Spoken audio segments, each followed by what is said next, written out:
Arximed. Miloddan avvalgi 287-212 yillar. Sirakuzalik qadimgi Yunon olimi Arximed fizik, matematik, mexanik va muhandis bo'lgan. Arximed o'sha zamonning yirik ilmiy markazi Iskandariyada ta'lim olgan. Arximed Richey qonunlarini topgan, uning nomi bilan yuritiladigan gidrostatika qonunini aniqlagan. Matematikaga oid bir qator ishlari orasida uning usuli yordamida egri chiziqlarning uzunligini hisoblab topish, yuza va hajmlarni aniqlash katta o'rin tutadi.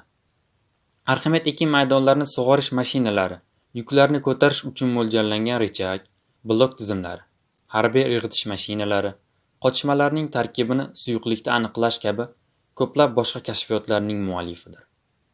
Ko'p asarlari bizgacha yetib kelmagan, biroq Arximedning ochgan qonunlari uning yanada mashhur bo'lishiga olib kelgan.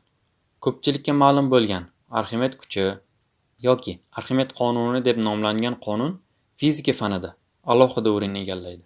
Miloddan avvalgi 212-yilda Rimliklar Sirakuzani bosib olgandan so'ng Arximed o'ldirilgan.